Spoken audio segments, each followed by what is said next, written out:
rakaku itti gamne ala samii kamna kan abdachifamne wadanuuf galee rakaku itti gamne ala samii kamna kan abdachifamne Yerusaalem Yerusaalem Yerusaalem mana keenya galgala Yerusaalem Yerusaalem Yerusaalem ajitara galfanna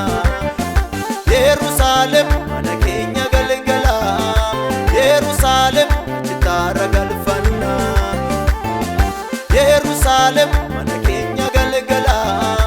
Yerusaalem ajitara galfanna Yerusaalem Yerusaalem Yerusaalem mana keenya galgala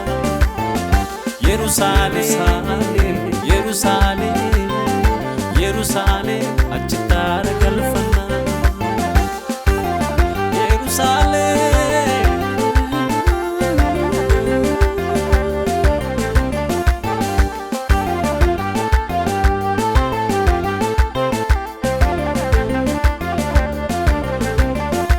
Arade majirra galma keenya geenye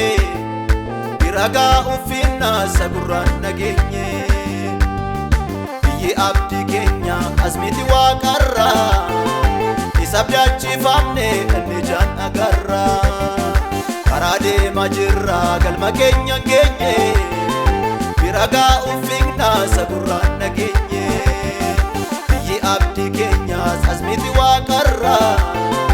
Isabdachifamne inni jaan agarra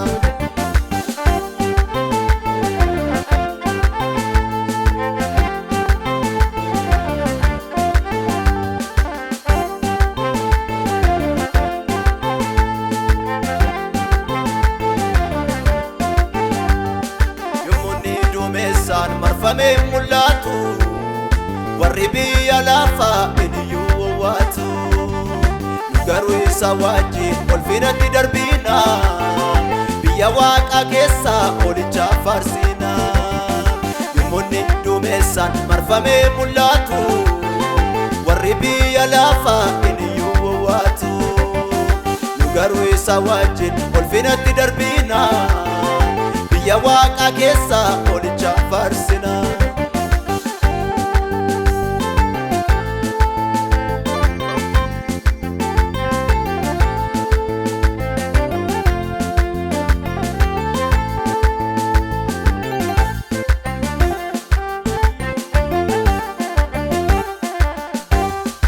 As biyya lafaatti ni dhiphanna garuu Yesuus bira abdii qabna